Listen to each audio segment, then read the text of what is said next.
Welcome to episode 0 of the Casual Spikes podcast. I'm one of your co-hosts, Crowday23, aka Dakota. You've probably seen my videos and stuff. And I'm joined by a very special guest and a very close personal friend of mine in the Apex Gaming Invitational Season 1 champion. Hey everyone, this is Randy, or better yet known as the Rhinos Master. The I did Zookeeper. win, a zookeeper, if you will. Um, but yeah, this is basically just episode 0 of the podcast here. Just basically trying to get out some information and kind of let people know what we're trying to do here and a little bit about ourselves. I think it's going to be super important, at least for people that would want to listen to the podcast. That there's going to be kind of like two sides of this in the way that, like, for one, we're going to be trying to break down as much as we can of like the modern and pioneer like metagames, kind of give like our thoughts and opinions on like trends in the format, and even maybe during like spoiler season, going over cards that could potentially make an impact in either format.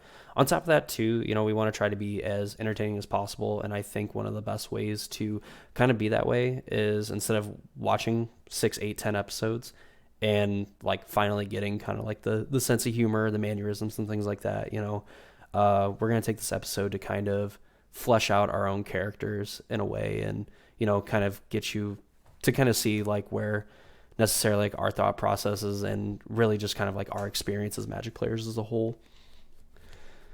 So I guess whenever you're ready, Randy, I'll do you want to toss questions back and forth, or do you want to like one of us to take the lead on it? Either way, I guess we can start with when did you start playing Magic competitively or start actually getting into Magic?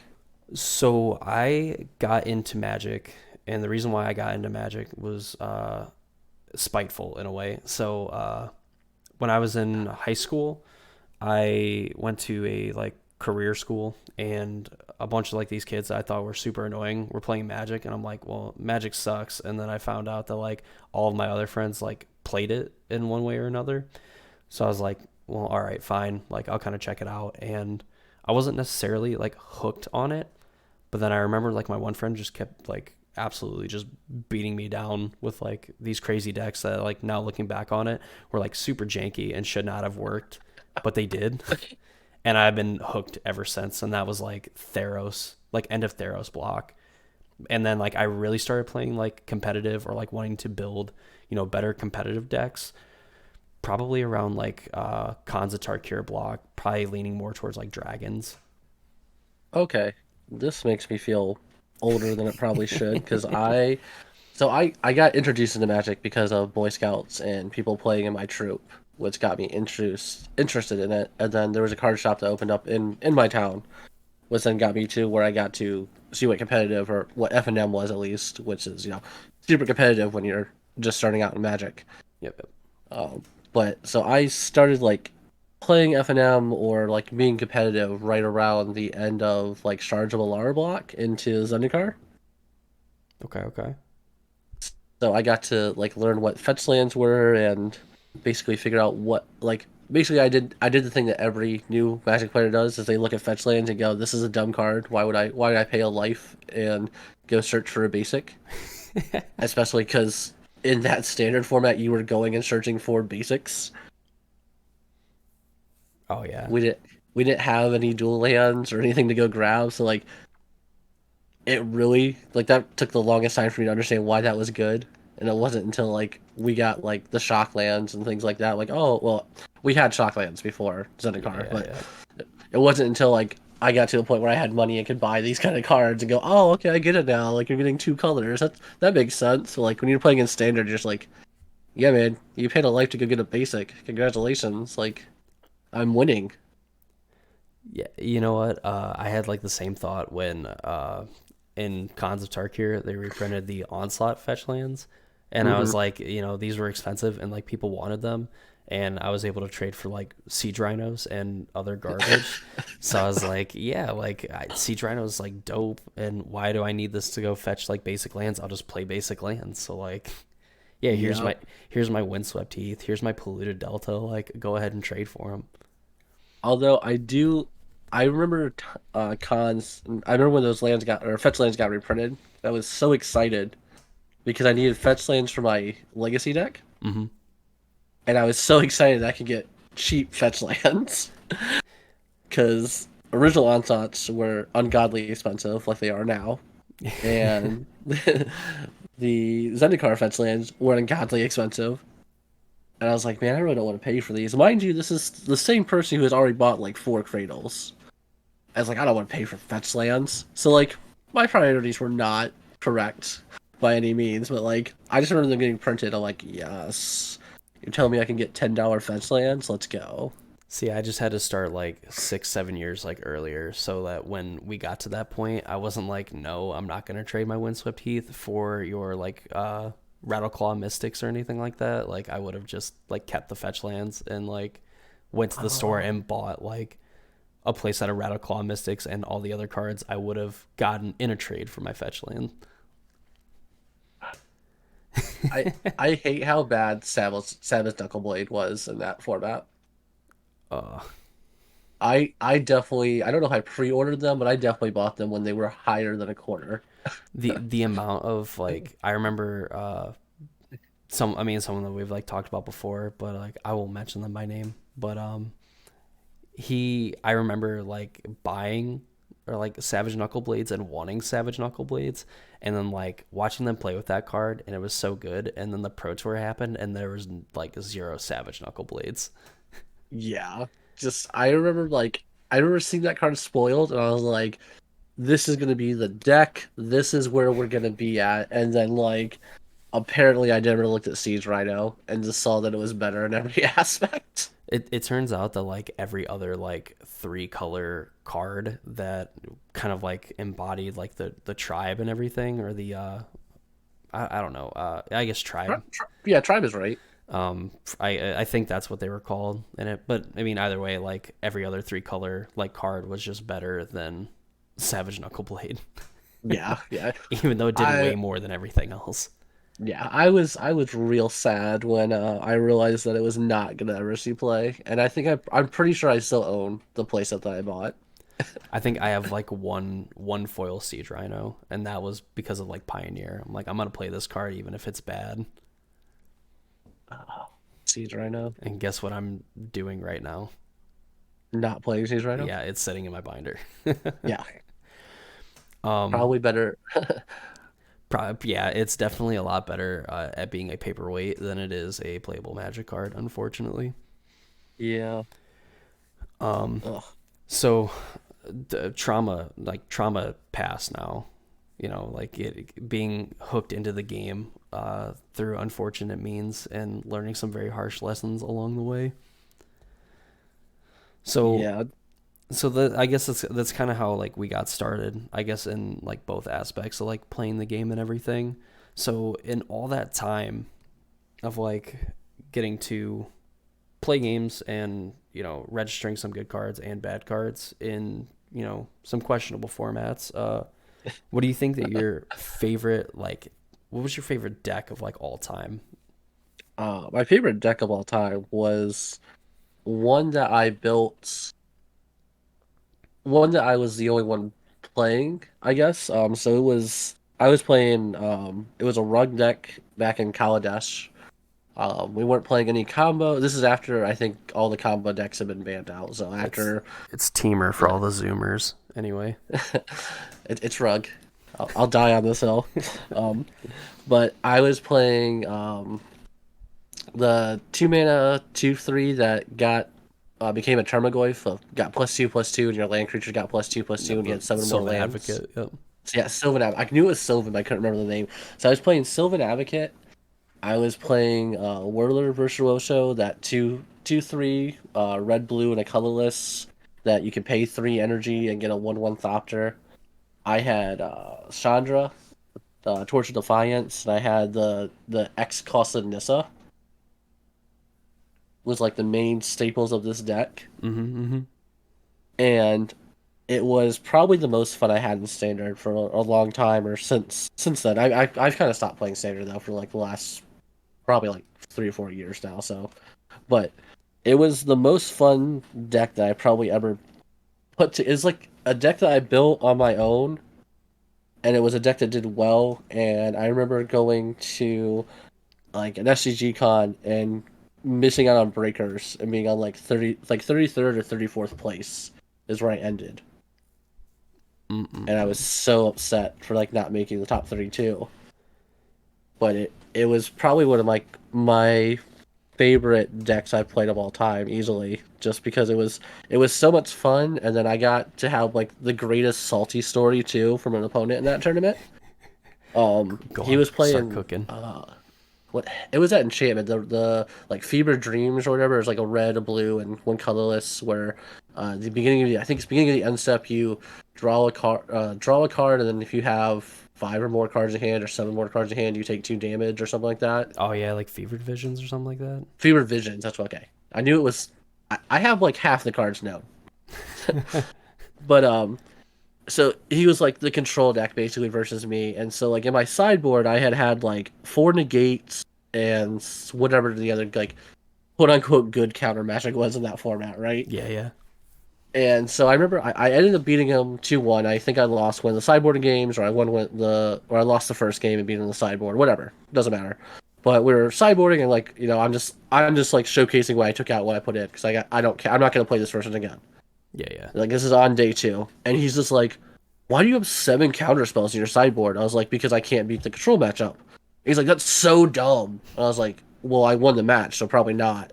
And he's like, yeah, but you should never have that many counter spells. That's just too many sideboard slots. And I was like, and all I can think is like, we're in standard. Like it's control, mid range, and like an aggro deck. So like the only three decks in this format. Yeah, I yeah. was like, I'm a mid range deck, so I'm good against aggro already. I'm only bad against control, and my sideboard is like cards for the mid range matchup and the control matchups. Like, what are you talking about? I was like, but he was just like, I've never seen someone get so upset about losing because someone had a sideboard plan for them, and it Yeah. was like, to me it was just like the greatest thing. Like he just got so huffy. Like he was a chill guy too, up Mhm. until he saw that I had seven cards dedicated to in my sideboard. And he just like lost his mind about the fact that I would have, seven counter spells. I definitely found out that of course not in my case because I am just the chillest Magic player ever, but I found that like people that are like kind of like easygoing are the ones that take the losses pretty hard. Yeah, yeah. I mean, that's not too unreal. I mean, I don't know. We have a mutual acquaintance between the two of us who I don't think is the easiest going and still doesn't take losses easy. It takes him a lot better than he did though. I'll give him He did. that. He has grown as a person. I don't know if you played at this. I think it was a store championship around like Ixalan, whatever the other set was after Ixalan. I can't remember. Um, Uh, yeah, I know what you're talking about, but I can't think of the name of it. Maybe it wasn't even after that time. I don't know. Maybe it was into Ravnica. I don't know. I remember there being like the Sultai like deck. You know what? I think it was Ravnica Allegiance because like people were playing like Golgori mid range was like the best deck, and then it switched Oh to yeah, like Sultai because they got to play Hydroid Krasis. And I yes, was playing the extra turns deck, the yes. You were Nexus cheating. of That's Fate. correct. Yeah. And the person I sat down with was really cool. And like we played, and I remember like he tapped out for a Krasis, and I'm like, cool, I'm gonna take the next 27 turns. And like I remember winning the first game, and I could tell he was a little annoyed. It's like I just kind of like stopped talking, and then like the second game, like the same thing happened. He tapped out for a Krasis, and then I proceeded to take like six extra turns in a row. And I think when I cast like Nexus of Fate again, he's just like, I'm done. Like picked up his cards, grabbed his wife and kids, and then just left. Oh my God, Like that is that's aggressive. dude, I remember like his kids and his wife or girlfriend or whatever were playing like a board game or whatever, and he just grabbed him and then left. I was like, dude, what? So I will make the argument that I think that deck was super unfun to play against, and Wizards should have done something about that deck. 1000%. So like I get being upset because like I've been upset playing in tournaments and stuff when like my opponent just like does something broken or degenerate or insert whatever I deem not correct or fun or fair. Yeah. And like I get it. Like I played against, prime time in modern where I have them dead to rights and they just top deck, the prime time or whatever card they needed. Like, oh yeah, I'm swinging for 60 trample. Of course you are. You were dead on board with no permanents, but sure. Now you managed I'm to win the glad game. I'm glad you top decked one card and won. Like I don't even know what happened. But like, come on, like you can't. You got to learn how to lose gracefully, and like this is coming from like someone who started playing Magic when they were 13, 14, and is definitely like an entitled kid type, just like arrogant kid when it came to winning and losing. Like you got to grow as a person. Like you can't just be grabbing your family and leaving. Like come Dude, on. as a grown man too, I think I was probably like I was like early 20s, at least probably like 22, I think. I was probably like 21, 22. I think. Yeah, I mean, that's like I definitely he had the right person to do that against because like I just so much don't want any confrontation or anything. I just like let it. I'm like, here, it's happening. Like I'm just gonna take myself from the situation. yeah. I mean, I'm not gonna say anything to him like in that time or anything, but like I don't know. Like that's wild to me though that you're gonna lose and then just like take the kids and go. Like And honestly, like even though that deck was like miserable, and the reason why I played that deck, so like there was a tournament in Detroit for standard. I think it was a PPTQ and at like a convention, and I went with a few other people, and I was gonna play Boros Angels because I was like I have a lot of the stuff for it, so like I could just pick it up and finish it, and then mm, I can't remember why, but I'm much like whatever like Boros Angels is probably like I think was like the best deck or like the deck that people were like playing over everything else. And I was like, you know what? I remember watching like David Williams in like the Pro Tour Dominaria or something like that. One of the Pro Tours was playing like a Nexus of Fate deck. And I'm like, if I'm gonna go to this tournament, I'm gonna have fun. So I'm gonna play Nexus of Fate and then proceeded to go undefeated in the Swiss and then lose to and then lose in the top eight. as one normally does. Yeah, but Hey man, I'm gonna just use the Swiss. Yeah, I lost first round in the top eight.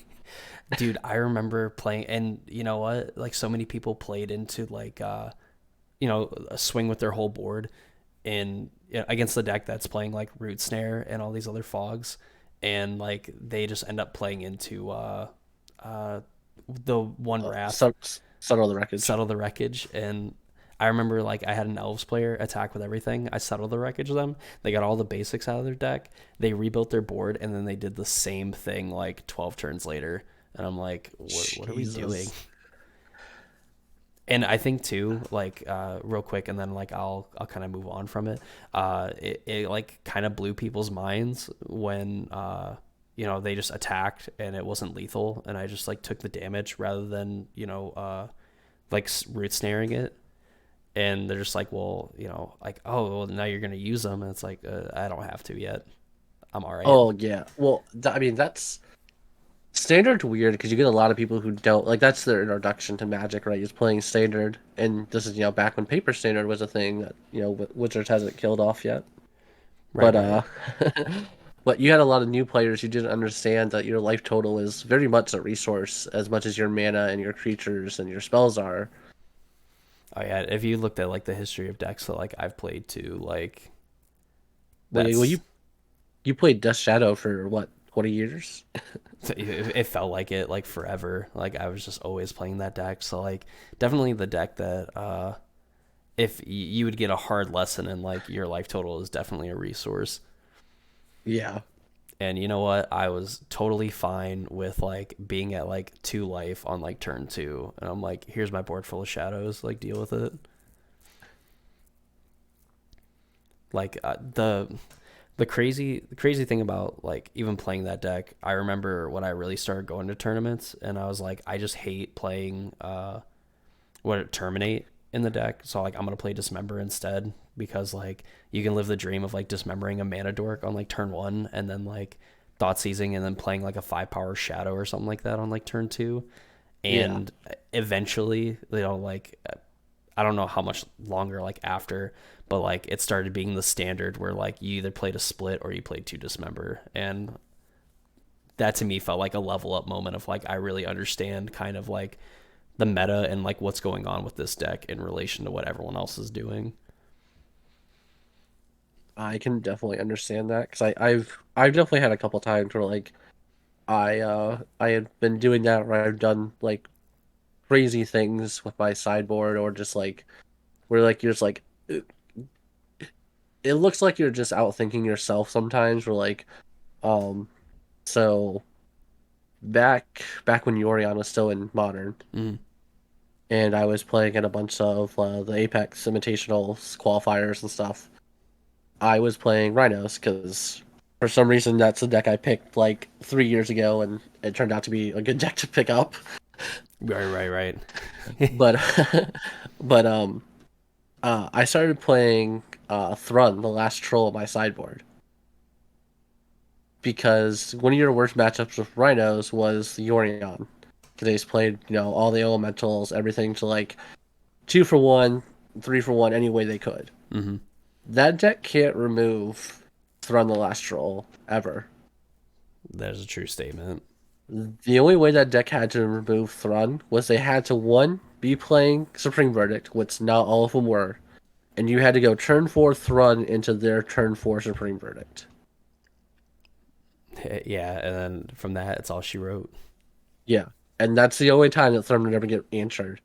But it won me so many games against these Yorion players, and it's like, why is no one doing this? And I could never understand because I would talk to people about this, like, no, guys, this is good. Like it, they can't answer it. It blocks Fury, and like it trades with. It doesn't trade because you just give it regeneration, but like Yeah, it trades with Fury.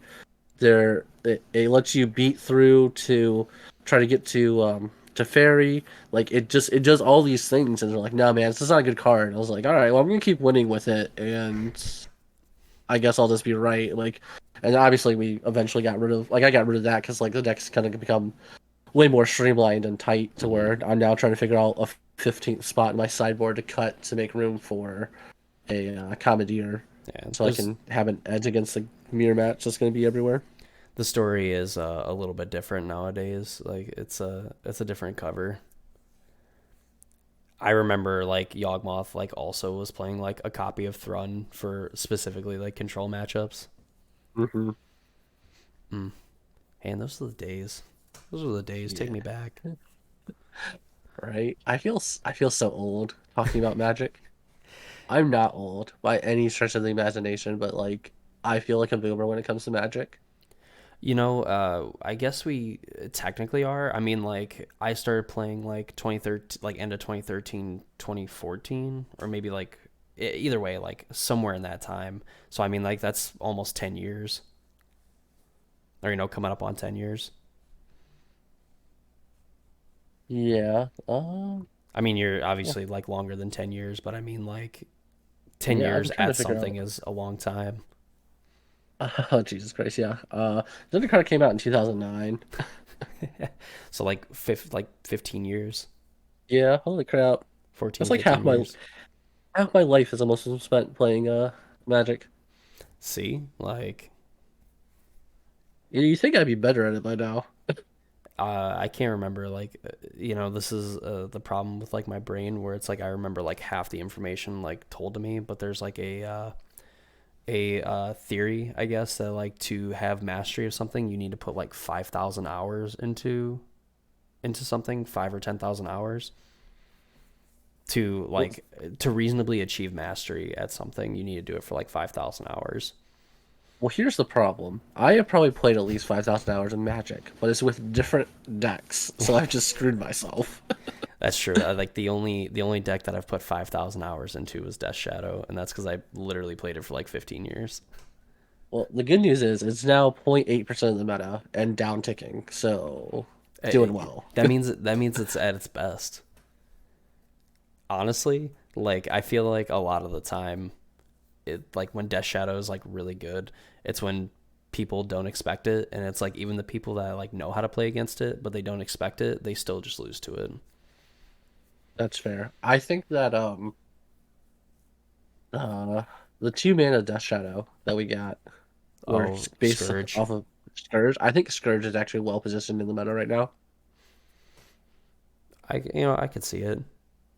So like the only deck that like deals with it relatively well is the four color, four color Omnath, Hmm. and that's already a bad matchup for you because they play Solitude. Oh yeah, yeah. So, but like Rhinos doesn't deal with it well. Rakdos aggro, obviously, or scam. It's scam. I don't know. I keep Yep. calling it Rakdos aggro because that's what it gets labeled everywhere now since Like, Wizards doesn't scam. you put like 4 power into play on turn one. Like it's an aggro deck. Yeah, aggro. Ignore the rest of the text on it. Yeah, it's a 1 mana 4/3. It doesn't have the other abilities. That's true. You mind twist yourself, and then you get a 4/3, and then you mind twist your opponent also. No, it's I don't know. I can't say it's better than Mind Twist because in a way it's better than Mind Twist, but like I almost would want Mind Twist though because if I could just hit two of their lands out of their hand, like that's much better than whatever two cards I'm taking from their hand. If I can just cut them off of being able to play the game entirely, that seems way better. Turn one, Blood Crypt, Dark Ritual, whatever. Mind twist you for 4. Like go. Yeah, And I hope that I hit the right 4 cards. yeah. Uh, All right. I think we've hammered it home that we're boomers. a little bit. So I'd say, with your 10 years of playing, I guess, what's been your favorite card to cast besides Death Shadow and taking extra turns? Boy, uh, that's crazy because like those probably are my two favorite cards. Like Siege Rhino has a soft spot in my heart because that was like the first deck that like I built like in standard. Wasn't like the typical like Obzon decks. Like I definitely played more of like an aggro strategy, Mhm. and that was like the first time I took it to an event and like did very well with it. Even though I never won like a store championship or anything like that with that deck, I definitely did well at standard FNMs playing like Siege Rhino. That's fair. That's fair. So I have a couple probably favorite cards. One of my favorites for sure that I definitely tried to jam into way too many decks and make it work was Esper Charm. Okay, yeah. The idea of mind rotting someone at instant speed was the most broken thing to me ever. And even now, I know it's not good. I still just want to see it played in modern in the Esper decks. Like I still badly want that card to be playable, and it's just not. It's not playable. It wasn't playable 5 years ago when I started jamming into modern decks. It's not playable now that we have better cards. I think there was that brief window of time in modern where Esper Control was like the thing to be doing, and I think Esper Charm was played as like one or two of in that deck Yeah, yeah. to There fill the was a role that very Archmage's brief. Charm plays. Yeah. Basically, when Archmage Charm got printed, Esper Charm died. Just 100%. No reason to play that card anymore. No, no, and that killed my soul a little bit. Um, Sylvan Advocate would also be another big one because it was my Termagoyf because I Hmm. was always too poor to own Termagoyfs because I grew up in a world where Termagoyfs at one point in time were $100 a piece. Even when they got reprinted, they were still expensive. Yeah, like I mean now they've been reprinted 12 times and aren't like played in modern. I now own a playset, but like Probably still like on rate one of the best 2 drops like ever printed in Magic, and it's not good enough for modern. no, I do think it could see a resurgence. I don't think it's as terrible as it's been priced out to be, but I don't think the problem is that the best green decks right now don't want it. So like you have Cascade that has no interest in playing that card because you don't want to cascade into it. Right, right. You have Hardened Scales that does its own thing. Yep. You have Yawgmoth, which again does its own thing. It doesn't need a two mana 2/3. Yeah. Yeah.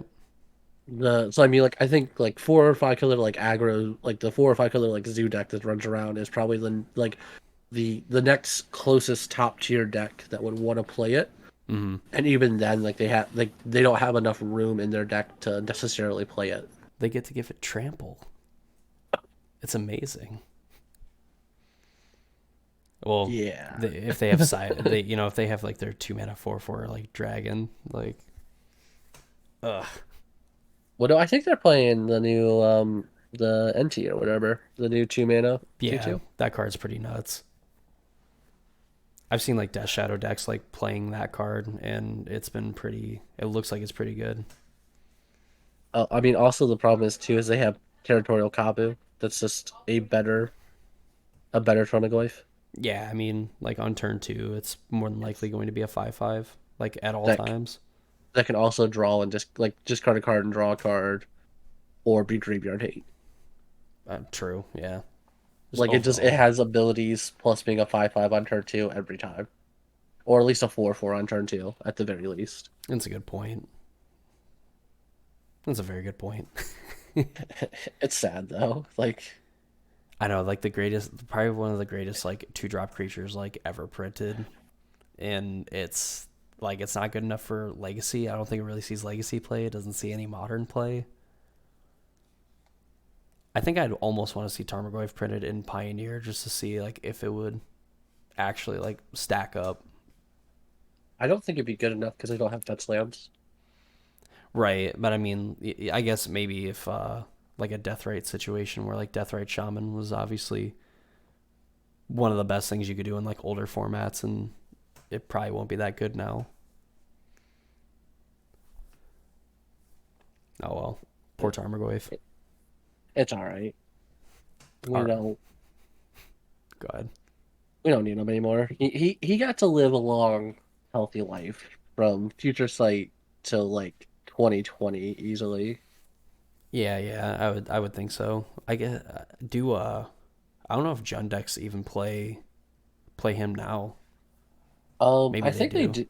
I think they do just because they have the room. Yeah, I mean, Jund decks are still bad. a 2 mana 5/6 or a 2 mana 6/7 still ends the game pretty quickly. Yeah, yeah. So like this is just pulling the first deck list off of MTG top 8 for the Jund Saga list is playing 4 Tarmogoyfs, Mm.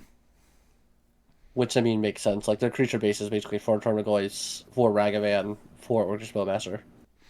And when like the champion of that deck is like, I don't even think Reed Duke really even plays like Jund, any No, serious. his he plays Yogg. I think is now his actual deck because Let's it's what go. Jund wants to be. It's that grindy. It's the grindy mid range game plan. Let's go. All right, the goat of like mid range definitely picked the right side. And you know what? That is like the perfect segue into the next question on this list that I have Oh yeah. conveniently in front of my face. Do you have a favorite like player of all time? I do. I mean, mine's pretty cliche because it's probably tied between like LSV and Brian Kibler. Okay, okay. But I mean, Brian Kibler is probably my like one of my favorites because so back in 2013 at the GP Detroit, this was a modern event, and it was like the first like not the first big modern event, but like one of the first big modern events. So all like the pro players were out back when like we were still grinding for pro points, and competitive Magic was a real thing that you could like live off of. And so all the biggest like the big names were there, like Cedric Phillips, Brian Kibler, LSV, Reed Duke was there. I'm trying to think of there was a bunch of the other ones. I had the playmat from that thing that was signed by like anyone that I recognized or remotely knew signed that playmat. Oh yeah. But I had the tokens from SCG because I went to so many of those things. So I had 4 Brian Kibler tokens, Okay. and I went up to him and like this is back when like I was still young enough to be like kind of starstruck by like these people who have like made a living or made a career out of like what I enjoy doing. Like that's so crazy to me. Like how did you possibly get this good at like this game that like I pretend to understand and pretend to like I know what I'm doing at. And so like I remember like walking up to Kibler and like, hey, not to bother you, but can I get your signature on these cards? And like he's just like the most friendly person I think I've ever met. Um, I mean, Ryujuk was pretty friendly too, but like he was just like, yeah, man. He's like, that's why I'm here. He's like to meet people and like just to enjoy the time I'm out here with. Like this is what I like, and like just super cool, super casual guy, and just like probably one of like my favorite things was like being able to meet him, which is actually why like I'm kind of happy too. Like this is a little bragging. Like I'm qualified for the RC in Denver, and like Reduke, Kibler is supposed to be at that RC as well. So like I'm kind of happy to like be able to like see him again.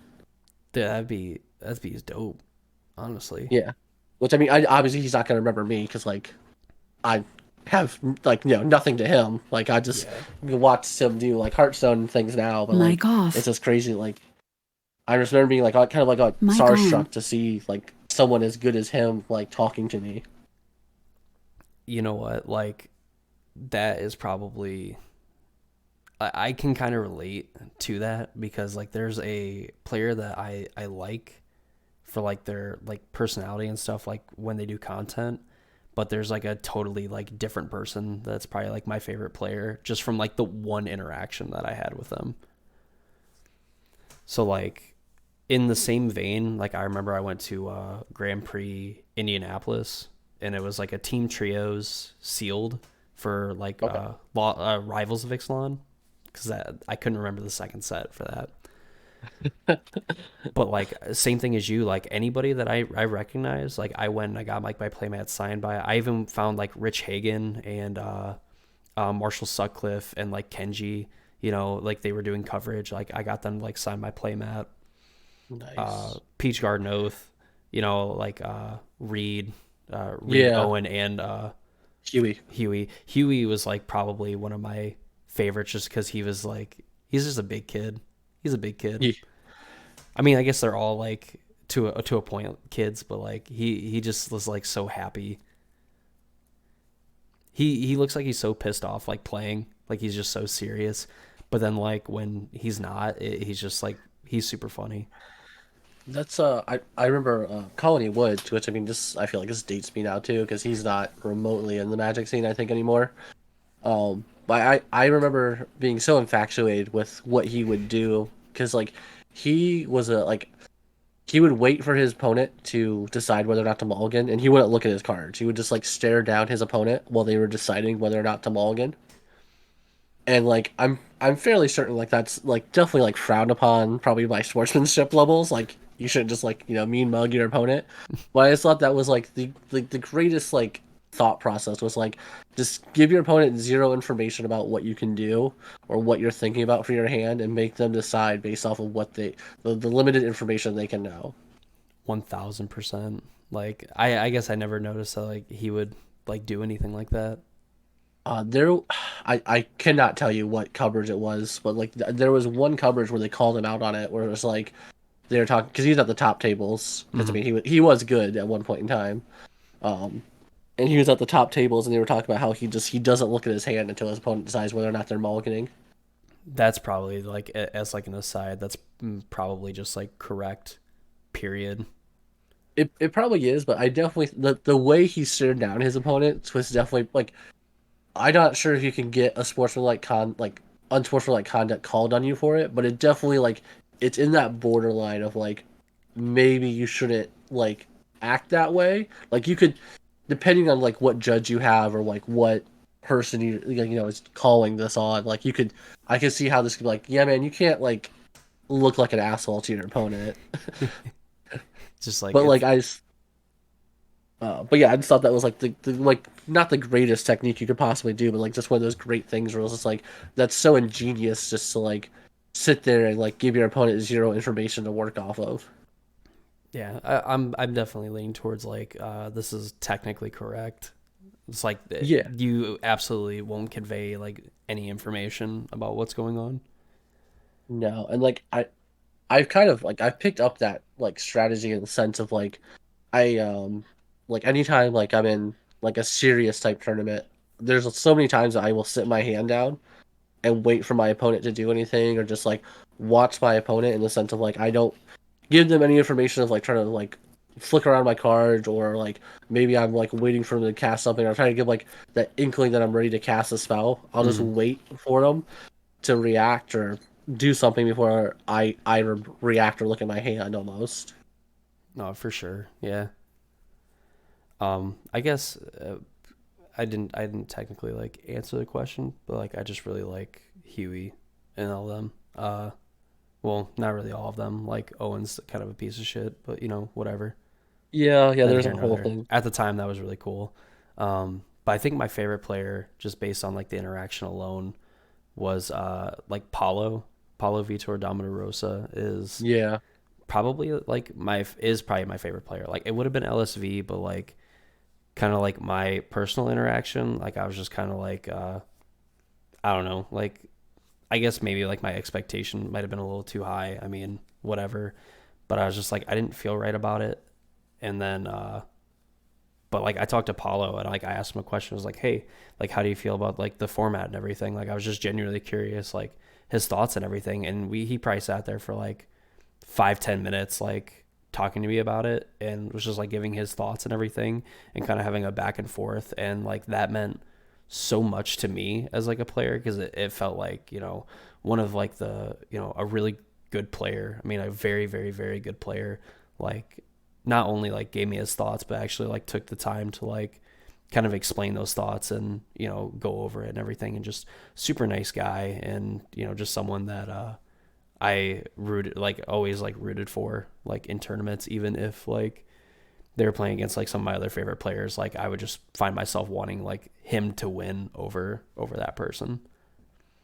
I can definitely understand like that sentiment and then the sentiment with LSV because Mm-hmm. I think that like not to dog on LSV by any stretch of the imagination, I think he has a very good like spokesperson personality in the sense of like he's really good at playing off of like the camera and like looking like a fun, lovable guy. I don't think that he's like this condescending asshole by any stretch of the imagination. Mm-hmm. He very well could be. I'm not, but I don't personally know. But I will say like my interaction with LSV was not like the greatest. Right. But like I also caught him at a tournament when he was playing in the tournament type deal. So it wasn't like I will chuck it up to like if you're having a bad day or like you're losing these close matches that you don't think you should have lost. Like I get it. Like that's like I've definitely been, in a more of a sour mood when like I lose a close game that like my opponent happened to top deck like their 1 in 59 card out to lose to, or like, I drew 4 lands in a row in my 18th land deck. Like, Amen. Yeah. yeah, I played a little bit of Death Shadow. The amount of times that happened was unreal. Yeah, imagine walking this razor's edge for the entirety of a match and you essentially play it perfectly, or at least like you don't necessarily make a egregious mistake, and then like your opponent just finds like the one way to like win the game, and you should have realized like 15 turns ago that like you shouldn't have done what you did, because then this exact scenario would play out. Yeah, I'm happy casting my Cascade spells on turn 3, turn 4, and winning. You want to talk about a deck that at least to me felt like playing like a game of chess? It was definitely like Death Shadow, because then like in hindsight you could like go back and you'd be like, okay, yeah, like I made this decision because I'm like, it probably doesn't matter, and like this exact scenario played out where it was going to matter. So like I have to be mindful of that in the future. Maybe 15 Yeah, turns ago is like an over exaggeration, but definitely like a few turns later, you're like, well, because I did this, like now I'm worse yeah. off, and now I'm kind of behind when I was even or ahead.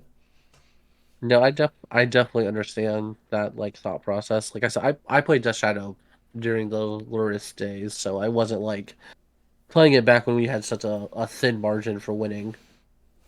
But Um, I will say you when you played Death Shadow, like or when you were winning with Death Shadow, it feels like that's like the same as how Murktide is now, where like Murktide definitely can like, just curve out and stop someone down very easily. But like I think that Murktide has all of its matches at like 50% basically. Where like you don't have any free wins outside of like, perfect curving or like your opponent stumbling and just like not doing something for 2 or 3 turns, which I mean most decks in modern, if you can't win from your opponent doing nothing for 2 or 3 turns in a row, like you're probably not playing the correct deck. right, right.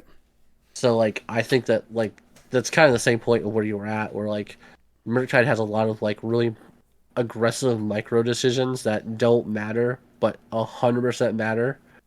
Mm-hmm. Whether it's bottoming the bolt that you're gonna need 3 turns from now, but you didn't know you're gonna need from 3 turns from now, to cracking a bobble a turn earlier than you should have, or not bobbling yourself when you had the fetch land when you should have, type deal. Or like purposely playing into cards that like you can beat, but like you give so much extra value to like your opponent and stuff. You know, like having bauble triggers and like your opponent's able to like play, Orcish Bowmaster or anything like that to kind of like punish the extra draw. Yeah, Like just in turn, just like make things bad for you or at least worse. I mean, exactly. Just like, and I feel like that's like when you were playing Death Shadow, because it's a much different deck now, obviously, than when it was, because mm, now there's like, I would say 2 or 3 different builds of Death Shadow, even compared to like just the Grixis that used to exist. you played But yeah, eight. You played 8 threats. You had a decent amount of cantrips, and you had removal, and then you played Thoughtseize, and like there's your deck, and you were virtually playing 52 cards, yeah, 4 Bauble, 4 Street Wraith, and then like I was playing like 17 lands, I think, in my list. and you Which still flooded out. yeah, I played an aggressively low amount of lands in my deck, and I'm like I basically went down to playing like a bunch of ones and like the occasional 2 drop. So like to me 17 lands like made sense, and like you have 8 different cards that just draw a card, like Yeah, for free. Come on. yeah. Well, let's see. What your only 2 drops were sometimes Snapcaster Mage, Yep. um, the Saintful Stroke out of the sideboard, and Battle Rage, right? Yeah, I mean, and then, like if you wanted to play like Terminate and stuff too, like you could like throw it on the sideboard, or like you could just play like one copy, like you could split if you wanted to. Yeah, but you didn't need Terminate back then. You didn't have Murktide running around that you couldn't kill. No, I think it was mainly for like the like mirror matches and stuff. Like I think it was like a way that you could take out like a Death Shadow if like Dismember couldn't take care of it. Yeah, It was like and then you had like Fatal Push for it or whatever, but like I think more that was removal doesn't hurt. yeah, I think that was like the theory behind it was like you could play like in like mid-range matchups, like you had like additional like hard removal for things that didn't die to Fatal Push and or Dismember. Yeah, I mean it makes sense. Like It you didn't need that removal. it didn't feel like it made sense back in the day. Like you, Oh, excuse me. the fact that I mean, at least with like that deck, like the amount of games that I've played where it's like we're 20 turns deep, and like now if I just like make a mistake, like the game's over, like I've lost, and I've already expended so much mental energy on trying to either keep myself in the game or stay ahead in the game. And then like the amount of games where it's just like I play 2 Death Shadows on like turn 2, and then like turn 3 like Thoughtseize like get rid of your like counterspell, like your interaction, and then I'm gonna Battle Rage and kill you is insane. Oh, yeah, that sounds like a. I don't know how you did that for so long with the size of tournaments too, where you're just like, yeah, man, I'm gonna play 10 rounds today on a deck that has razor thin margins. And you know what? Like that was to me probably the most fun match. Even like when it was like bad, like the deck just it really wasn't seeing the amount of play that it was playing before, and I was like I already know this deck. I know it in and out. I know kind of like what I want to be doing in matchups and stuff. And I think for someone that doesn't play as much as I used to, or even now, I think I have like a decent amount of like intuition to where like I can kind of figure out what's going on, and I can kind of plan accordingly in the moment rather than like just being prepared and thinking about that scenario. So like I would just play it, and I think I won a lot of games because people weren't necessarily prepared for it because they're like, deck's dead, nobody's playing it. And then I come Yeah, along and play it, and I think I'm a good enough player, and of course everything else that like I stated before, that like I could play against like better players and win like those close games because I have been in that situation before versus them like not really being in that situation. yeah. Well, I think it goes back to like how like prime time is right now in modern, where I think that the average prime time player is better than like the average Cascade player. Hmm. And I don't mean like that, Cascade's easy to play or like the average player base is dumb, but like people who are taking like prime time to like Denver, I think are the ones who have like, I mean it's like one or two players. It's someone who thinks the deck is good and they're just gonna take it to the tournament. They're gonna probably get stomped on because they don't have the reps with it. Hmm. Or it's the player who's like, yeah, I've been playing prime time on and off for the last like 4 years, That's and I John just Wick. know, I just know all these. I know all the interactions in and out. Like I know what I need to do. I know when I need to do it, type deal, and I just have muscle memory. Yeah, there's people that have like a few variations, I think, of like Titan where like they can play around like certain things. And then there's just the people that are like John Wick with Amulet Titan, and it's like you can just give them like a random 7 card hand and they're gonna Titan on turn 2 and kill you, and that's just how it is. Yeah, And but like I the do. no, go ahead. I do think that like that's where we're at right now with Titan and where Titan's kind of been at for like I think the last like couple years is I think the deck is much better than the meta like the percentage of the meta game it has, but no one like not no one obviously, but no one wants to put the time and effort into learning the deck because I think it's the same way as like Hardened Scales. Like Hardened Scales has like I think like 3 to 5% of the meta, Hmm. but it's a really good deck. But again, it's the same thing of like you need to know math, you need to know the in and outs of it, you need to know how to interact. And of course, like the Hardened Scales has the games where it's just like curves out perfectly. I'm gonna hit you for 10 infect on turn 3 that you can't do anything about. Hmm. But then Hardened Scales also has the games where like, all right, it's turn 25. We've traded resources back and forth. I've edged out every possible like advantage or percentage I can get, and like now I'm gonna win on turn 26 because of this. That definitely is like the test of someone that is either like uh has been in that situation and is just like, okay, like I kind of know how I need to proceed through here, or just like, a good player that is like, I recognize, like either identifies the situation like as it's happening, or has been in that situation enough where they just like they kind of know at that point like, here's what I need to do. Exactly. And And I think, yeah, go ahead, go ahead. go ahead, you're good.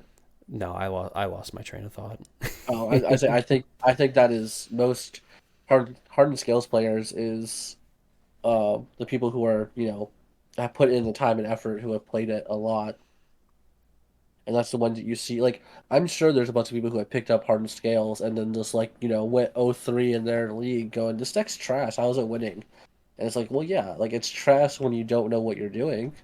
I was like, I've definitely watched some hardened scales players play games and stuff that like they just win out of nowhere, and I was like, I never saw that line. Like, Oh yeah. and it's just it's wild to watch because I was like, I didn't see that line, and I don't know if I would have seen that line given another 5 minutes. There was like I think the last invitational season for Apex, like they had a hardened scales player like in the finals, and like I remember like, and this is kind of like the, I think partially the bad thing of like watching like other people play decks is like, I was like mapping it out. I'm like, I'm pretty sure like he just has the win. Like I think as long as like this happens, like he just wins.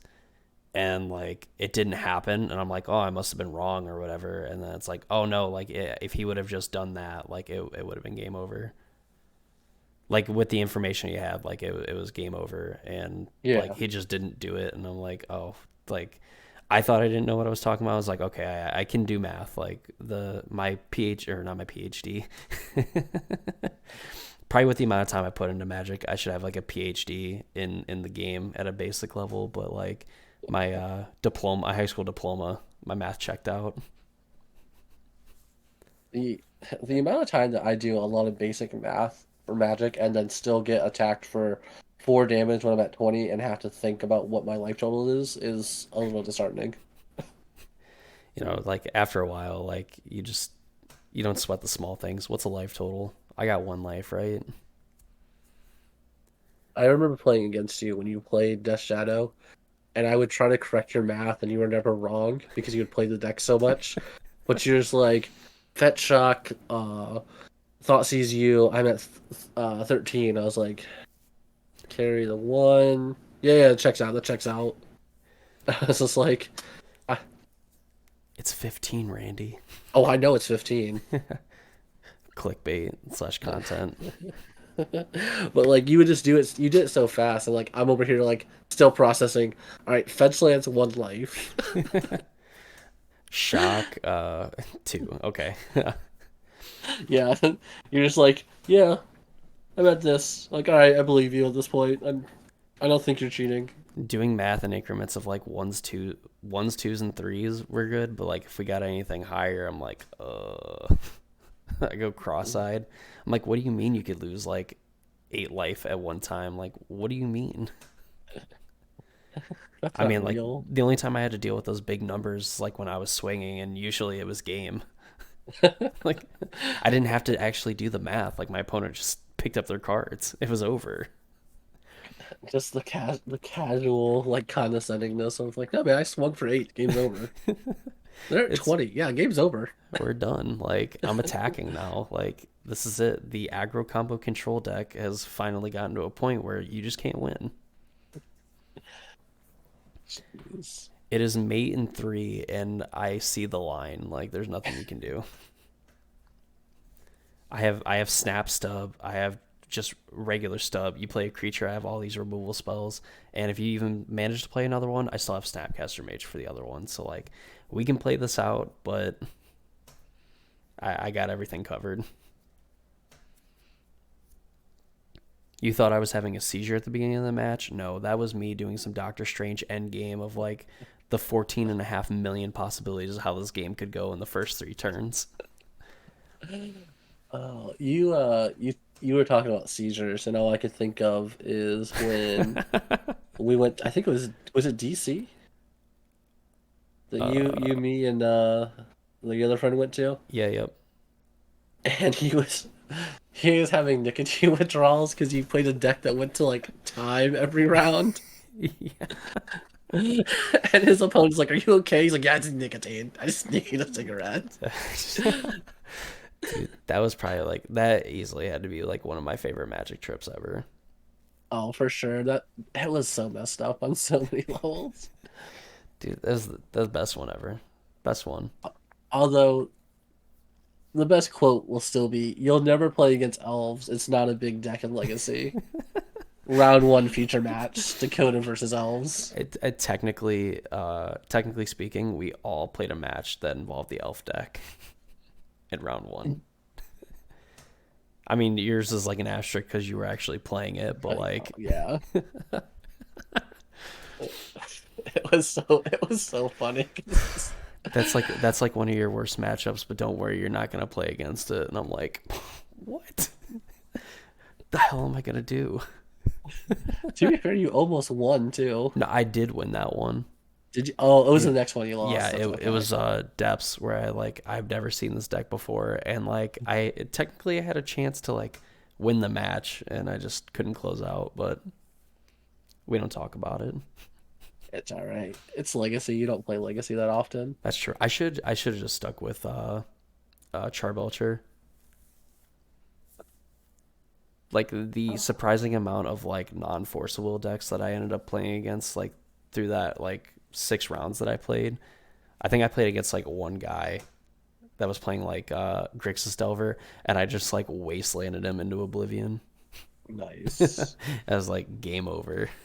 Here's a Thalia. Oh, by the way, strip mine your volcanic. Oh Oh, yeah. Oh, you're gonna play another land. All right, cool. Wasteland your underground sea, I still and have that deck. throw it in the garbage. We're done. No, it's a good deck. I mean, I'll believe you, but at the same time, I don't. That's fair. That's fair. Palace Jailer's cool. It can stay. Everything else, get out of here. I just like the fact that I can now play Modern and Legacy with the same deck. Oh my god. Yeah, Rhinos is a legitimate deck in Legacy. I've seen some people like playing rhinos in Legacy. It's a real deck. It's like a percentage of the meta too. There was like Yeah, it's 3% of the meta. I was watching like an NRG event. This is probably like a few months ago. Well, definitely had to be a few months ago, where they played Legacy, and there was like the mono black like control deck looked like nauseating to like play with and against. Yeah, that deck's degenerate on multiple levels. I'm like watching them like they get to play the One Ring, they get to play Bowmaster, and I think they're playing like hymns and all this other junk, and I'm like, what's the point in playing anything else? They get to play Karn as well, and they're they're a helm deck. They mill you out. Oh yeah, because they get to play Dauthi Voidwalker. Man, that deck is so gross, man. So they get to play four Dauthi Voidwalkers, and they get to play Leyline, the black The Void, yeah, Leyline yeah. Void, which is also just like kind of good in the meta as a whole. It's so sick, man. It's It's gross. it's so dumb, but I love that deck so much. And it's like kind of relatively cheap for Legacy as well. Like your land base is kind of like the most expensive part. Well, you just have to play Cabal Coffers, Urborgs, and probably some other dumb shit. They probably play Wasteland just because everyone wants to play Wasteland. I mean, none of the cards you just said are they playing. They're not playing any. What? No, they're playing like Ancient Tomb. Oh, okay. I guess that's better than like trying to do the Urborg Coffers like thing. Yeah, you're like, I know they want to generate like a ton of mana. It's like that is like my what my brain goes to. that's fair. I That's mean, like fair stuff though. it's also like a format that like I enjoy like watching from time to time, but it's like very rarely do I ever watch legacy matches. That's fair. I just know that they had Legacy at Atlanta, and I let the person I was rooming with borrow, like, cause between him and I, we had my Legacy deck built because I had brought some stuff with me for it. Hmm. And so it was like, I think it was 4 rounds. He went 4-0 with Teamer Rhinos. This guy had played Legacy maybe two times before this and was able to just to 4-0. He beat Storm. Um, Gross. I don't remember what else I watched him beat Storm, and I was just like, Jesus Christ! All right. Like, kind of impressed that you were able to beat Storm because like you shouldn't be able to. Yeah, I mean, like a good storm player can kind of like, especially playing against a what's the word, more inexperienced like legacy player. It should. I mean, I don't know. I would think your win percentage is pretty high. Yeah, well, I mean, it helps that you're playing 4 Force of Wills and 4 Force Negations. Yeah, but I mean, like, if you just had like don't know what to counter from them, or you're just like that seems scary, and like that's not like the thing you should be worried about. Oh yeah, that's 100% like the case where like I think he lost game 1 because of that, where like he didn't know what to counter or he wasn't sure what to do.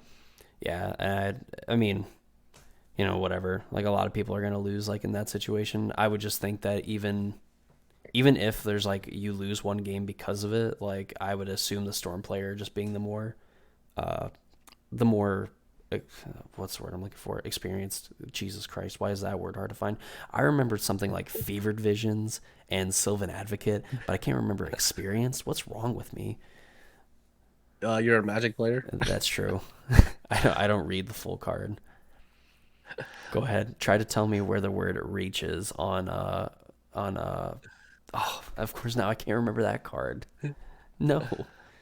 Um, not Realm Breaker, World Breaker. Oh yeah, Tell me where reach is on World Breaker.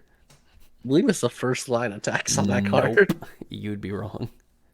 Oh, it's in At the least, middle somewhere. yeah, it's right in the middle. Because like I think it has like its cast trigger to exile something is first, and then Oh I think it's yeah, reach, and then it's like its activated ability or whatever is like the bottom thing. yeah, you're right. I that sounds right.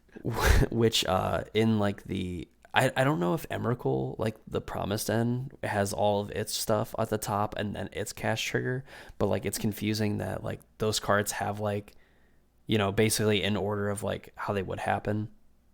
So like World Breaker is like its cast trigger, its, ability that it has when it's on board, and then the ability it has when it's in the graveyard is how it's ordered. Yeah, like how it makes sense. Like the cast trigger, the static, and then the graveyard ability. And then I'm pretty sure that Emrakul Promise End just has like static ability all up top, and then the cast trigger. Yeah, yeah. Magic's dumb. Only a lot. All right. But I was gonna say, speaking of Legacy, that actually brings me up to like my favorite like moment slash like tournament I ever went to. Okay. So it was the Columbus GP. It was a Legacy GP back when Wizards of Knowledge said this was a format. Mhm. And I had built elves for this tournament.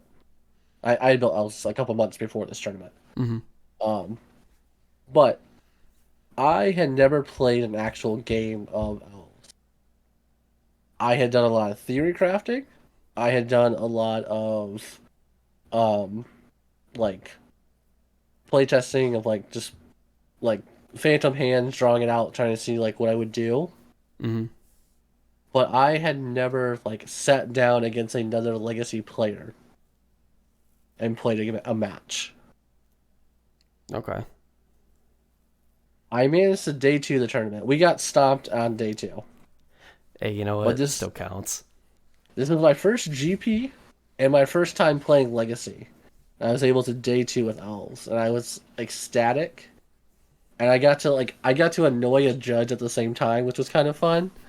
So on the last round of the last round of day one, which we were playing to make it into day two.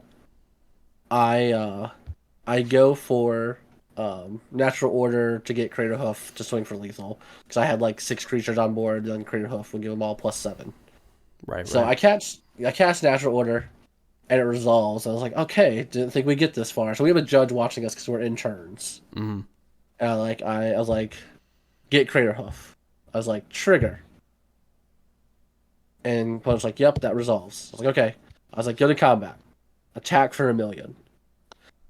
And the judge is like, you have to declare a legal number. And like just like kind of rolled his eyes when I said 1,000,000. And I was like, I don't know why that was so great to me, but it's just so hilarious. Like, you can kind of tell, like he seemed like he was a little irritated from probably something that's happened earlier in the day, right? Like, this is not like this is not the straw that broke the camel's back. That back was broken probably 4 rounds earlier.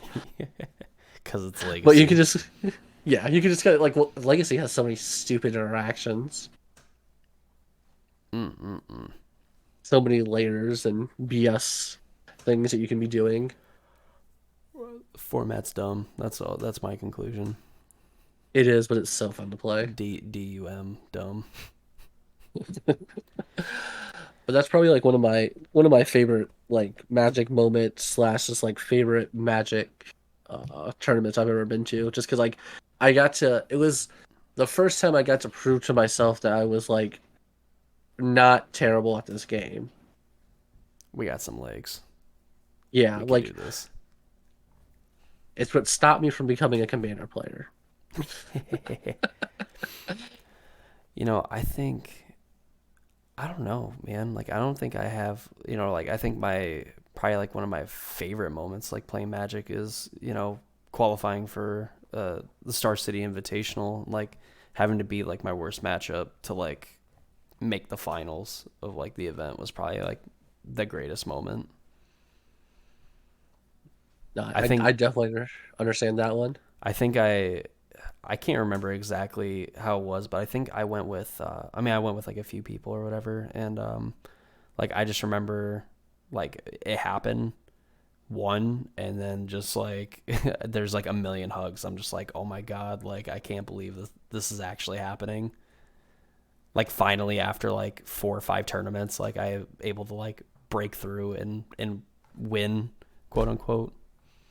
Yeah, actually, prove to yourself that you've done something right. Like, cause I get that like a lot. So like, not to like steal away from your like sunshine moment, but like with like the Apex Invitational series, like I had qualified like so season one, you could qualify by either getting like first place, maybe it's first or second place in a tournament, or with enough points.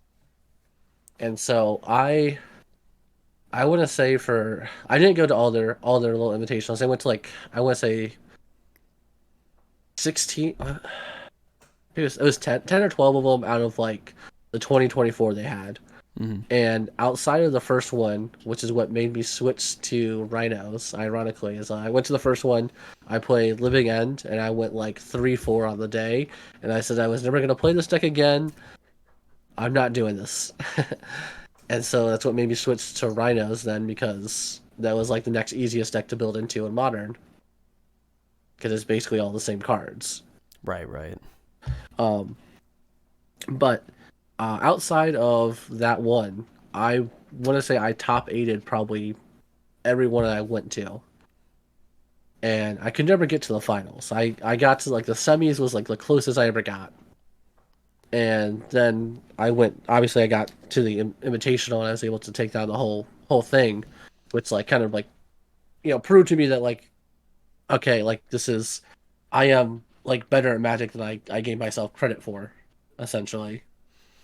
Oh, Which yeah. but oh, I definitely understand like that point where like you finally feel like you've broken into something, or you've done something to like justify being like you don't feel like you've wasted your time playing Magic, or you've wasted whatever. And that was easily like a time where pre child, where I was like at the shop almost like all the time, like playing any matchup, doing anything, like watching millions of videos on Death Shadow and like just doing my own theory crafting and stuff like that. It was just like it's like one of those moments where it's like I feel like I mastered the deck, and then I finally like strung together a probably one of my best tournaments like ever to like take Hmm. it down essentially. Because I mean, I technically didn't like win the event, but I mean, I got what I came there to get. So I mean, can't be upset. No, no, you can't be upset at all. Like I definitely understand like when it's like anytime you have like that breakthrough, or like this like that feeling of like I haven't wasted the last 10 years of my life playing this game and have nothing to show for it, which obviously I mean you have like your memories, the friendships you made, and like the different like the bad beat stories and the good beat stories and stuff. Like obviously like I if I had never won like the invitational, I wouldn't think that oh I've wasted my life playing Magic. Hmm. But like it definitely is like it's that different feeling though when like you take down like a bigger tournament, or you do something like that you never thought you could do, right? It's just like that whole concept of like, oh, I did this. Like this is something that I have done now, and I can like look back and put this down on like my resume of Magic, and like took down like an invitational style tournament, or like got an invite to something, or whatever it is. I mean, uh, English. That series too has some like really good players. Has some monster of some players too. So I mean, like winning winning at any point is like not a given. That's for sure. Oh no, not at all. Like that's like I think that's what I've always just been drawn to that higher competition because of that. Because I always want to just play the best people I can, and I want to like analyze what I'm doing wrong, what I'm doing right, and what's I think is a I think the biggest problem for Magic players is that they don't stick to a singleton deck. Like I have a couple of people I know who always like they're always playing like what's considered like the best deck in the format. And like don't get me wrong, there's definitely a point in doing that, right? Like there's a reason why, this deck's the best deck in the format. But I think that there's equal validation to learning your deck inside and out, and knowing what the hard limits of it is, right? Like it's like with Death Shadow, you had learned the insides and outs of it, that you were able to turn around the blue white matchup, which is basically considered a buy for blue white, and turn it into a win. Oh yeah, and you know what? Like the fact that like how many times I've actually beaten like control decks, and for whatever reason, it's like still like that's supposed to be like impossible to win. Like you can play 5D chess and like they just kick over the board and they win, and Yeah. it happens. Like you just find a way to find a way to win, when Mhm. you can't.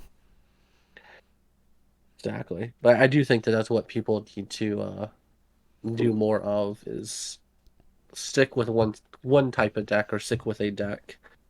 Now, obviously, I get it. Like if you're trying to, spike like an RCQ, or you're trying like you don't have the time to grind out because like I get it. Most people are working at least 40 hours a week at this point in life.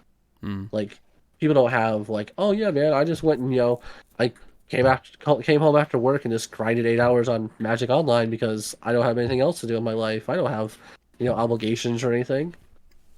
Oh Like yeah. obviously, most people can't afford to do that or don't have the time to do that. But I will say that I think that there is a merit in at least trying to pick up a deck and continuously learn it. I do think that like that makes more sense when you're talking about like Pioneer, Modern, Legacy, Vintage, but like Standard, I get like constantly switching decks, right? That makes sense. Yeah, yeah, yeah. Like it's nothing's changing too much. I get like if people find new tech or whatever, it makes sense. But like I do think that there is a point in sticking with the same deck and like which I know is very easy for me to say because like I picked up Rhinos like 3 years ago and like it's never not been a good deck in the format, right?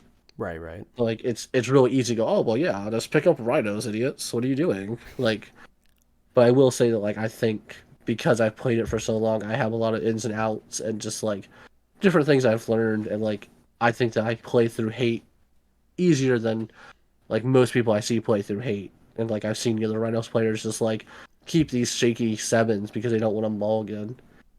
And like I don't know, like I kind of like that's what I enjoyed with the Apex Invitational. They had Ross Miriam as one of their people who was covering it, and like I went back because I'm an egotistical jackass and wanted to watch my matches that I won in the final or in the top eight, and I loved hearing like from like that type of like pro commentator, pro player, just going, you know, you see, Randy aggressively mulligan. He knows what he wants to like in these matchups, and I think that that's another thing that Magic players don't do is they don't hang on to a deck long enough to know when they need to aggressively mulligan. And I think too many people are afraid of like one spending the time to learn a deck or not having the time to learn a deck, and then they don't understand it. Like no, in this matchup you can go down to 5 cards and still win. You need like XYZ to win this game though, and if you don't have at least XY, you're just gonna lose. Hey, what would be really convenient is if someone actually made videos going over those exact situations and topics on their own YouTube channel.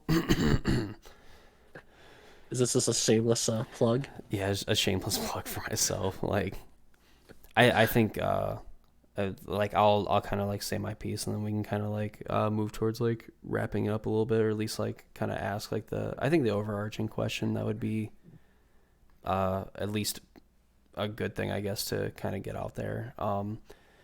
The I think people aren't willing to look at like I think you're kind of in the camp of like, well, you kind of have to get lucky to like win like a tournament, and I think to an extent you're right. But I think what makes good players great and great players like the best players in the world is that in a game that has variance and all these different things that like could go wrong, even if you do the right thing, I think that uh, great players find a way to minimize like the variance in a game then the average player just either doesn't see or like can't do. And I think if people approach competitive Magic as like I think akin to like chess, because I mean that's just a game that I I guess kind of study, but like I don't really like play, and I'm definitely not like that good at it. But like if you hear like the study habits of like people that play chess, I think if you try to apply it to Magic, you would be a much more successful player and kind of like understand the action and reaction of things going on. Just the pieces are different. No, I will say I agree with that because I think that was more so my argument with learning a deck is that you just like I don't think you need to be lucky per se. Like there's definitely times that I've kept sketchy hands or kept bad hands or done XYZ and turned it into a win. Like I do think that like a lot of it is learning how to min max essentially your value and when you learning when you need to min max and when you can afford to take or lose that value, right? Like Mm. you and I think that's probably another problem too, is like people go into like a mid range matchup, right? That's gonna be a grind fest. It's going to be who can grind out the most advantage. Like when you take like go back to like old Jun or like Jun when Ren and Six came out. So like if you had Jun versus Jun, that matchup is all about who can grind out the most value and who can get the slight edge here and there on your like half a percentage here, quarter percentage here, whatever. Which is great, but there's also times when you need to learn that like you're going to lose a trade or you're going to lose this value, this supposed value because it's going to put you ahead in the long run or it's going to trip up your opponent. Like there's times when you offer something that you shouldn't offer because you know it's going to work out in the long run. Like when you know your opponent, like especially like so the Jund matchup, like you know your opponent has one terminate and like two bolts in hand.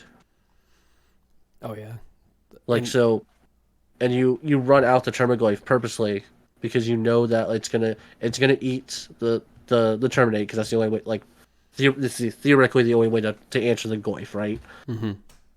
And you do it purposely because you know you have the second Goyf, or you know that like it makes the additional creatures better, or like whatever. Like in this weird scenario I'm trying to come up with, like there's just certain times when like you need to realize that you just like you run into whatever spell you already know is there, or like same thing with like rhinos versus Murktide. Like there's times where I will purposely run into a counterspell I don't know is there, right? Because I don't have perfect information. But like Right. my opponent has played in a way that I assume it's there. But you need to run into it because if you keep playing around it longer and longer, it's giving your opponent more of an edge. Right. You kind of, I think in a way, like when people like telegraph like what they're going to do, you kind of have that option of like either I'm just going to like do it and I'm going to try to reduce the impact of like what they're doing, or you kind of like try to punish them in a way that they're like I'm going to counterspell whatever they play, and then like you just decide like I'm not going to play anything because I don't have to play anything. Then like Mm-hmm. that's like a way that you can like punish people like that.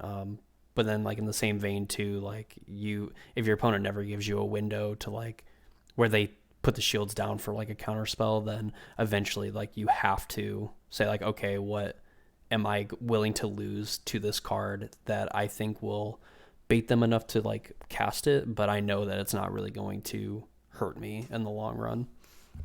Yeah. And like I said, it's something that at least I can sit here and talk about forever because it's just like I think ultimately like the only way to get better as a player is to like find the line of like when you're playing a deck, like what is the actual line between like a keep and a mulligan, because you can obviously like we can figure out the best case scenario for a deck and then know that like, hey, this is the perfect 7 card hand and we know to keep that.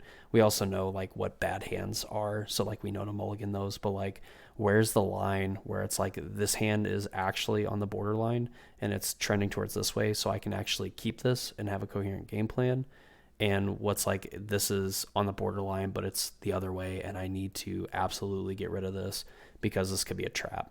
And I think Mm-hmm. that's where great players end up finding the success, is that they're able to you know be a better judgment of like what hands they're supposed to keep, and then allocating resources in the correct way to maximize their value and essentially put their opponent behind the 8 ball for most of the time. And you'll see it in like the experienced players where they'll just they know how to take over a game, and like if you show any crack in like your armor, like they're going to be able to exploit it and absolutely just run away with the game.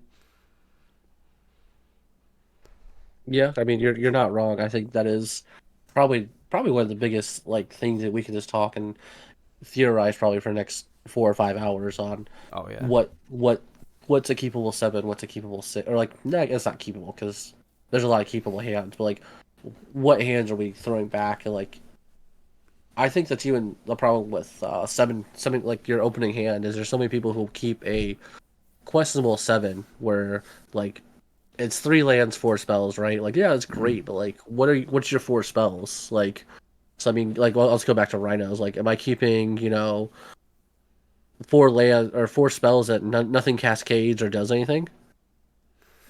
Like or is True. it like is it a cascade spell or a removal spell and like a counter spell and something else?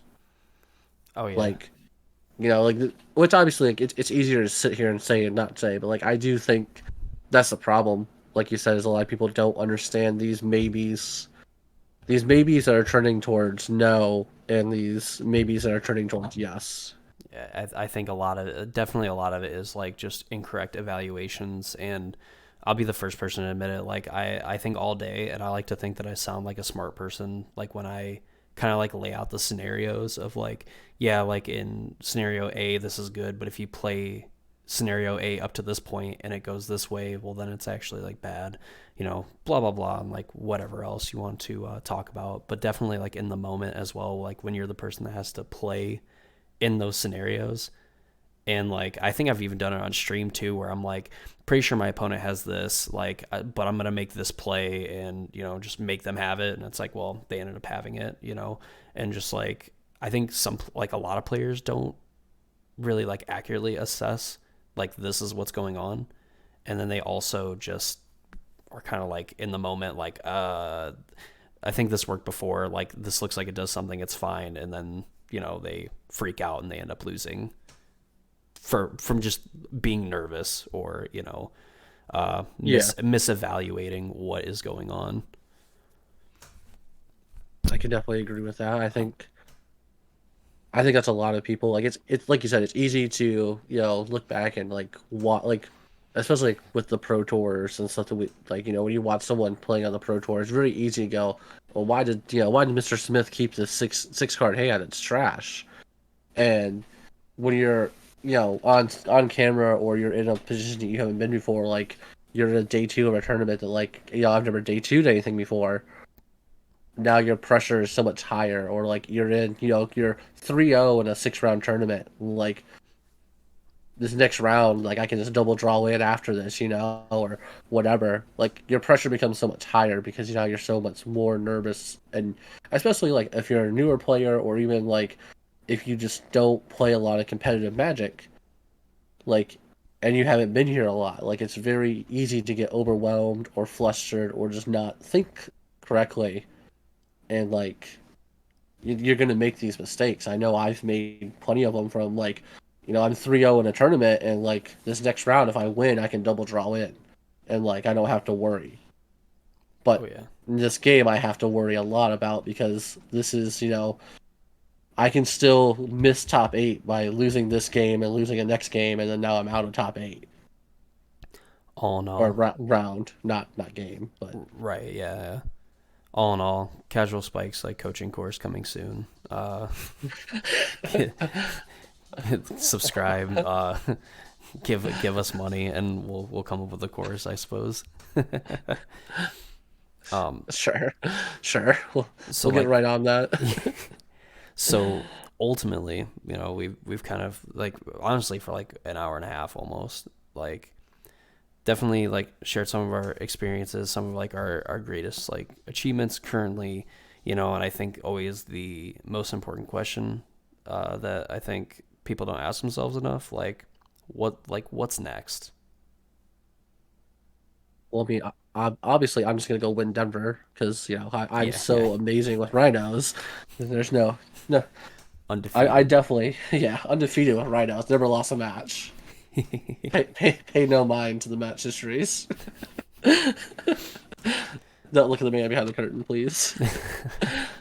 What is Uh, this Wizard of Oz bullshit? no, I mean, I think realistically, like the, I think my mission has probably not really changed too much. my goal for Magic wise has always been to get on the Pro Tour or go to the Pro Tour. I guess not get on the Pro Tour, but like be able to get that invite to the Pro Tour and do something. Like that's kind of been my goal since I first started playing competitive Magic. Basically, once I first kind of like learned about pro players and things like that, I was like, that's been my ultimate goal. And now there's a much more clear cut way to get to the Pro Tour than there has been for the last couple of years when they did all the arena stuff and that whole The pro league, debacle. yeah, Yeah, the debacle. We can call it what it is. girl. You know that um, that's a reason. That's totally understandable of a goal.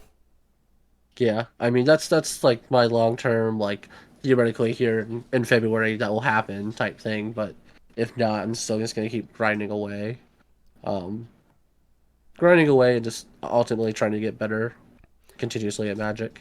I mean, yeah, you know, Um, you're more than capable of at least like qualifying and getting there. It's just like having all the stars align, like just for that one time to, kind of wrap it all up and get to that next level. Yeah, I will say I wish I cared more about Pioneer, or I didn't hate the format as much as I do. Because I think I would have done better in Atlanta if I had like put more effort into it. Right, right. Um, the problem is I had a deck I already liked, and Amelia combo came out of nowhere at the end, and I was just like, I don't feel like testing enough of this to know what's the best avenue. So I mean, definitely could have done better, but like Pioneer to me is just kind of a I don't think it's a bad format, but I think it's a bad format in the sense of I think it needs some tuning and some help, and I think that they're slowly getting there by introducing like new standard cards and stuff. But I will say that I want a like I guess not Pioneer Horizons, but like a Pioneer Master set in the sense of like let's get some of these old cards from like the modern era that can be put into Pioneer that's not going to break it Hmm. but like gives us way more stuff. Like I think that like you could put Mana Leak into Pioneer without any issue. I think you could put like Snapcaster Mage into Pioneer. I think that there's probably some other cards that I'm like. I think the Bob could be put in Pioneer as well. I think that'd be an interesting take, though I'm not sure if that just like makes Rakdos better Tier still. tier zero.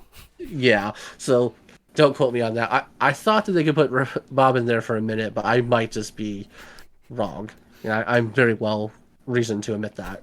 But I do think that we need something, some kind of like juice or like boost to Pioneer to make it more enthralling. I think that Magic dropped the ball when they let Pioneer kind of drop Oh when yeah. they had when it was just inverter combo basically as like the only deck, and then you went to Winota was the only deck, and then they finally kind of like fixed the format, but then you had lost all the hype and stuff you had generated with the format. No, 1000%. I would be in for like a master set, but like in what master sets were for like modern, where it was just all reprints. Like I'm Hmm. I'm sure you could probably make a pretty fun like limited format out of just like getting to reprint some of the cards that are like way too expensive for the format to like try to make Children, it more children, accessible. we're looking at you. Shieldred, Children, Mana Confluence, I think is still pretty expensive. children, you shouldn't be $70. Children, Still, you're essentially a vanilla 4/5 for 4. you're an enchantment with legs. No, if she was an enchantment, she'd be weaker. It's unreal. That's what I mean. Like an enchantment with legs. It's like it usually just sits there. Sometimes it I has to block. I absolutely hate how much children is. Thank God I only need one, and it's not even commander. I need that card to be reprinted like Bob was, or not, sorry, not like Tormagoyf was. I want it to be ran into the ground. 12 times, like at least 1 to 2 reprints a year. Yeah, I want kids to be putting Shieldreds in their bike spokes. This is what I want. So then I can start playtesting with that card. Understandable, and not have to put a whole paycheck towards like buying, buying the ones you need. Yeah. Oh man. Excuse me. But yeah, I mean I do think that Pioneer needs some more love for it to be good again. I also don't know the next time Pioneer matters. I know we have Chicago coming up, the Pro Tour is Pioneer, but like I'm not qualified for that Pro Tour, so Pioneer doesn't matter to me, right? Like Yeah, if yeah. I don't have to, like, we're in standard RCQ season. We have the Denver Modern RC coming up. When like I don't know when Pioneer matters again because they haven't announced what's after standard, so I don't know if it's going to be Pioneer. We're just gonna keep this like little train a going of Pioneer Modern Standard, or what their game plan is. My guess would be that they're gonna kind of keep. I don't know if there's like three. I think it's only 3 seasons during the year, so they'll probably just like rotate between the three formats. You see, that makes sense. So I don't think Wizards is gonna do it. I mean, I have some faith in Huey to like fix the mess, or at least contain it. So I have faith in Huey. I don't have faith in the people above Huey who are gonna veto his ideas. Yeah, that's a good point. That's my problem is the executives who think they understand things. Yeah, I mean, just keep reprinting Shieldreds. Like when we get to a price that we like, we'll stop you. Yeah. I mean, yeah, a good point. But I mean that's my ultimate goal I think is to get to the Pro Tour And, though. and get Um Shieldred to $2. yeah, I get Shielder to $2. I know they're very different achievements and one of them I have no control over, but that's what my goals are right now. Get to the Pro Tour and then somehow make Shielder a $2 card. Amen. Get a job at Wizards. Let's every supplemental product, every commander deck that has black in it, Shieldred is getting put in it. What you don't know is we're putting a place of the Shieldreds in every commander deck. So that way you don't have to keep switching out your Shieldreds between decks. Yeah, you can give some to your friends even. Yeah. Give I mean, give three to your constructed friend who only had enough money to buy one. all I see is this being an absolute win because what we got like 18 products coming out this year, right? So by Close getting the enough. Wizards by 2025, we can definitely make this happen by 2026. That's all In I'm saying. in 36 sets in 2 years, we can get Shieldred in at least half of them. I'm sure.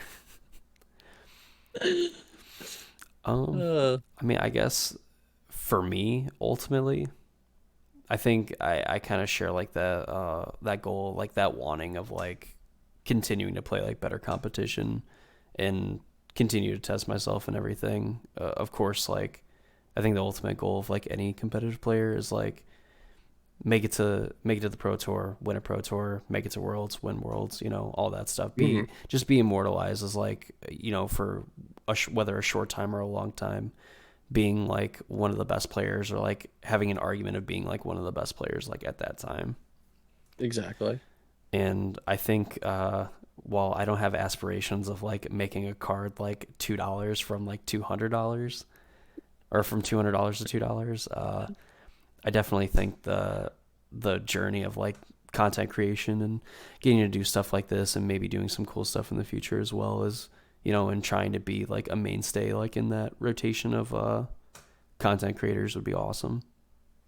Agreed. I think it would. I enjoy this type of like podcast or doing some type of content creation. I think it's interesting. Um, I know for a minute that I had a YouTube channel that I kind of let die due to external factors of my life, But hey, like unfortunately. if anyone somehow made it to this point, like you could go subscribe to I think it's Modern with Randy, right? Yes, modern. Yeah, it's a very generic name. I mean, like go ahead and like subscribe to the channel and then like wait and see if anything happens. I mean, might as well. What could it hurt, right? Yeah, true. But I would like to. I'm interested to see where we can take this podcast, and I think my goal for this podcast is to cater to the casual spike in the sense of like the people who can't go out there and grind every weekend because we don't all have jobs that don't work on the weekend, and just being able to give some insight, give some help to those type of people who, I get to go to like maybe 1, 2 tournaments a month or one tournament, every 2 months type people. Just kind of keep them up with the format that they're dealing with, which will most likely be Modern and Pioneer for us, because I don't really keep up with Standard. My goal is to get to the Standard RC by qualifying for it through the Modern RC, and then No, we'll worry about that when we get there. fair enough, fair enough. I mean, yeah, Um, like I kind of I share that sentiment for sure. Is like even if you can't like necessarily play a whole lot, even though I know practice, practice makes good habits. I don't think practice really makes perfect, but definitely having a place where players that don't get to play that often can keep up with what's going on, but then also like kind of get some insight too and things to kind of keep in mind, like when they go and how to improve their play as a whole, and at least give yourself like a fighting chance in a room, that probably has a decent amount of people that do get to play, tournaments every weekend, grind moto or whatever else. Agreed. I mean, I will say that from coming from someone who does not grind Moto as much as he should, or probably could, you don't need to be this person who grinds, 5 or 6 leagues a week and, you know, does all these things to be able to take down a tournament, especially like an RCQ or, your um, store championship or whatever you're looking at trying to win. Like you don't need to grind out, infinitely just so you can know your deck or know the meta game. Especially now in modern, I think that like you have a good idea of what the top 5 decks are currently, and obviously every RCQ and such is going to be different. You'll run into that one RCQ that somehow is 12 burn players for some ungodly reason. Burns back, baby. It's still not good. Oh god. I'm I'm always have like a soft spot for Burn. Like I don't know why. Just I don't even like really play the deck. I'm just like I kind of get happy when I see it, just not when it's across from me. That's fair. But no, I mean that's kind of like my goal is to help the people who can't, like I said, grind out leagues every day or every week, or no one gets to go to a tournament once every month, or two every month, or once every 2 months. However, their work schedule and life lines up with their magic ability. Oh yeah, no, very well said. I think we had a good stopping point. I This went a lot longer than I expected it to. It did. I mean, we'll get this tailored down to probably a more reasonable time to listen No, to. it's all being left in. You think I'm gonna do any editing? I'm gonna edit out like the start of it, and then we're just gonna let it ride. I meant for like future Oh episodes. yeah, We'll get it tailored down. just don't say anything that gets you canceled because it will definitely still be Uh, left no, I in. think it's, I think you're gonna be canceled for trying to get shielded to two no, I think dollars, it's but just like, stopping and hopefully well, all right. I think some picker at my door. Okay. well, all right. I think we've rambled on long enough, Randy. Let's go right off into the sunset and call her a day.